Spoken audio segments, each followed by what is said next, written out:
배우 선우은숙 씨는 전 남편인 방송인 유영재 씨를 상대로 크게 두 가지 소송을 제기하고 있죠. 하나는 그 친언니와 관련된 그 사건, 그리고 또 하나는 이 혼인 자체가 이거는 취소를 해야 된다. 그러니까 두 사람이 법적 관계를 이혼에 그치는 게 아니라 그 전에 혼인 자체가 없는 걸로 취소를 해야 된다라고 하면서 소송을 제기했습니다. 그 혼인 취소와 관련된 이혼과는 또 다른 거예요. 법원의 선고 결과가 조금 전에 나왔다고 합니다. 자, 최 기자, 일단 어떻게 나왔습니까? 혼인 취소? 조금 전 선고 결과가 나왔는데요. 법원에서 혼인 취소 소송의 각하를 결정했습니다. 그러니까 소송 각하란 청구 자체에 이유가 없다고 판단해서 소송이 종료되는 걸 말합니다. 그러니까 이미 이혼 절차가 마무리됐으니까 혼인 취소 소송을 추가로 진행할 실익이 없다는 판단을 내린 것으로 보이는데요. 변호인은 항소 여부에 대해서는 선운숙 씨와 상의해서 결정하겠다고 말을 했습니다. 그러면서 이 선운숙 씨 측의 변호인이 오늘 선고를 앞두고 저희 사건 파일 24에 이런 입장을 전했습니다. 들어보시죠.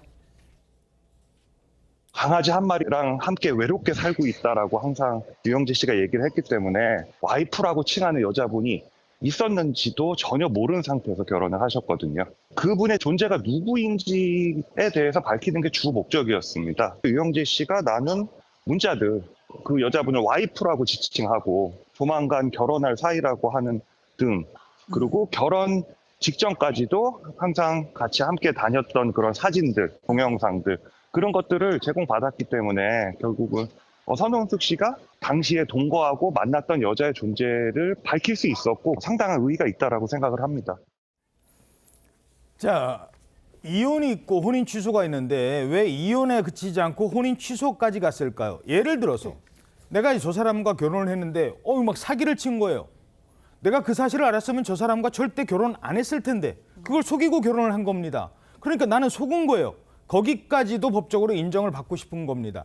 일단 이혼과 혼인 취소, 강 변호사님, 그 어떤 차이가 있는 거고 좀 더 설명을 해주시죠. 일단은 이혼 같은 경우에는 이혼 자체가 이제 기록에 남게 되죠. 그리고 혼인은 아까 취소를 하게 되면은 뭐 사기 결혼이라던가 이런 경우에도 지금 보면은 뭐 사실혼 관계가 있는 상태에서 혼인을 한 것이다 뭐 이런 주장을 하고 계신 걸로 보여지는데. 삼혼인데 그걸 속였다 뭐 이런 얘기들. 혼인을 했었고 그게 유효하지만 취소가 됐으니까 이제 더 이상 혼인이 없는 거죠. 그리고 기존에 있었던 거를 인정하는 그 이혼과는 조금은 다른 개념이라고 보시면 될 것 같고. 그렇죠. 사실상 오늘의 결과가 이제 각하지 않습니까?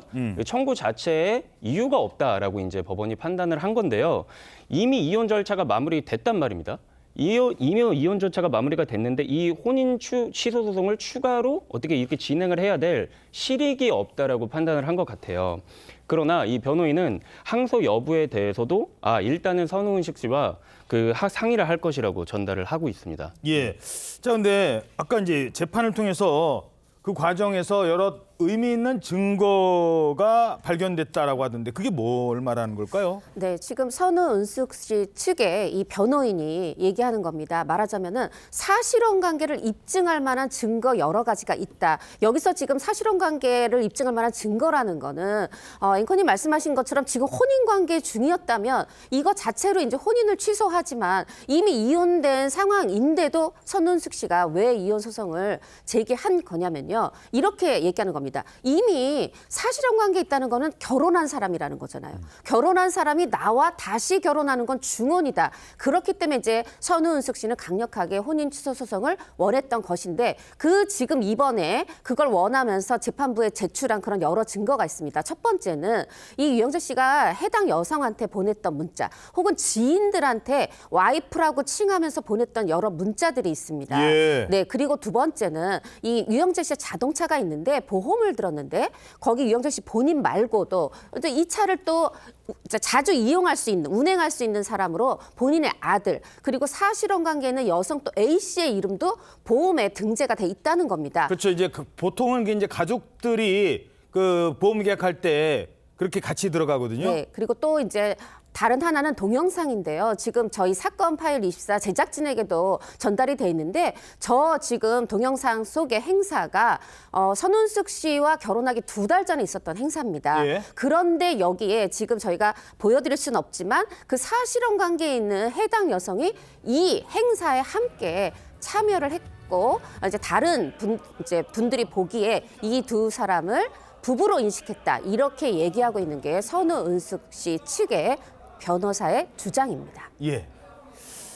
자, 그런가 하면요. 두 사람이 혼인 취소 소송에 앞서서 이혼 소송을 진행했지 않습니까?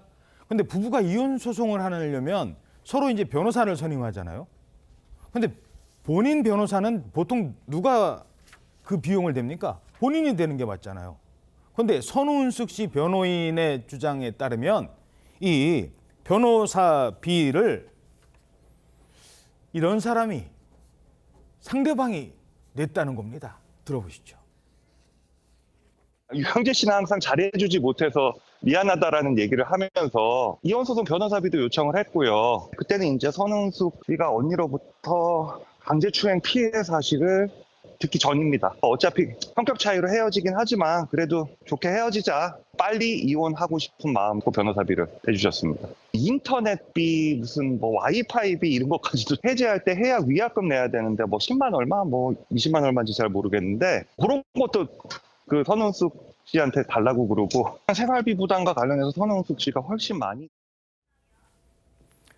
자, 선운숙 씨가 이혼 소송 변호사비를 대신 내줬다, 남편 거를. 지금 이런 얘기가 되는 거예요? 네, 이 이혼 절차를 진행했던 때는요. 유영재 씨의 사실혼 관련 의혹도 없었고 또 그리고 친언니 강제추행 의혹도 나오기 전이었습니다. 그때는 이제 성격 차이로 이제 이혼 절차를 진행을 하려고 했었는데 유영재 씨가 경제적인 어려움을 언급하면서 이혼 소송에 필요한 변호사비를 내달라고 요청을 했다고 합니다. 당시에는 성격 차이로 이혼을 하려고 했던 거였고 선운숙 씨는 이혼 절차를 빨리 마무리하고 또 좋게 끝내고 싶어서 유영재 씨의 변호사비를 대신 내줬다고 말을 했고요. 이뿐만 아니라 뭐 생활하면서 인터넷 등 해지 위약금 등도 요구를 했고 평소 생활할 때도 선운숙 씨가 생활비를 상당 부분 지불해 왔다는 게 변호인의 설명입니다. 예. 자, 뭐 요거는 소송과 관련된 내용입니다만 이제 많은 사람들이 놀랐고 충격을 받았다는 거는 그 언니와 관련된 내용입니다.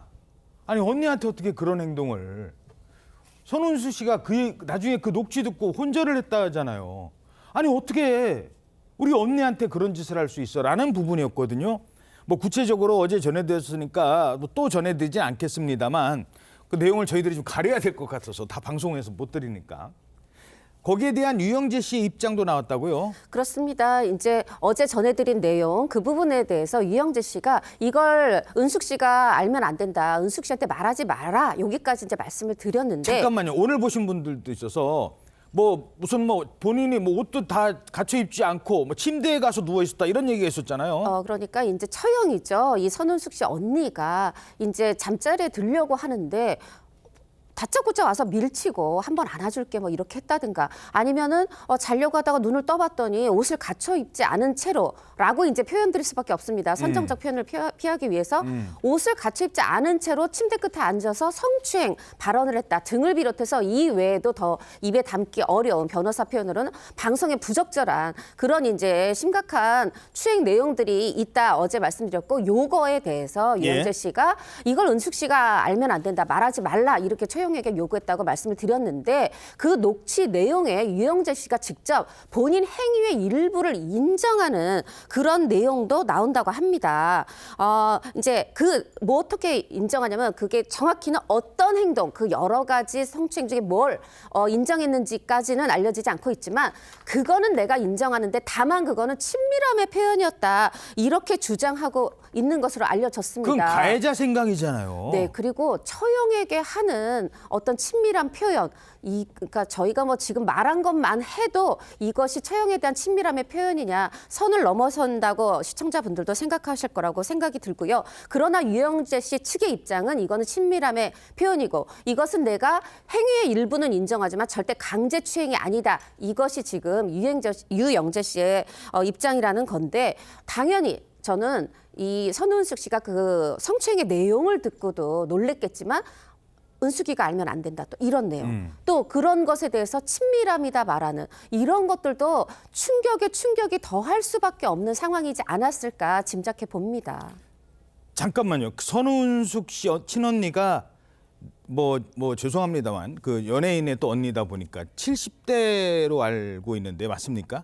맞고요. 정확한 나이는 뭐 필요 네, 없습니다만. 70대고요. 그리고 저도 이제 직접 뵙지는 못했는데, 그러니까 상당한 미인이라고 들었어요. 그런데 이 동생이 굉장히 말하자면 딸 같은 존재라 늘 이제 일해야 되고 하다 보니까 본인이 이제 내가 어떻게든 집안일을 도와줘야 되고 그래서 같이 있었던 처음에는 거잖아요. 집안일만 해주려고 했대요. 빨래나 청소. 그런데 이것도 제가 이제 선운숙 씨의 변호사한테 들은 얘기입니다. 그리고 선운숙 씨와 통화하면서 들은 얘기인데 유영재 씨가 이 새끼를 굉장히 중시한다고 합니다. 그러니까 본인이 일정이 없을 때 집에서 새끼를 차려줄 사람이 있어서 불가피하게 함께 살게 됐다. 그런 내용을 제가 전해 들었습니다. 그 부분이 화가 나는 대목 중에 하나입니다. 본인이 지금 소영한테 이런 행동을 물론 확인이 더 이제 법정에서 가려지겠습니다만 그걸 전제로 처형한테 이런 행동을 해놓고도 친밀함의 표현이었다. 아니 그러면 70대 여성한테 이런 행동을 해놓고 그게 70대 여성에게 성적 수치심을 주지 않을 거라고 생각했다는 거예요, 지금?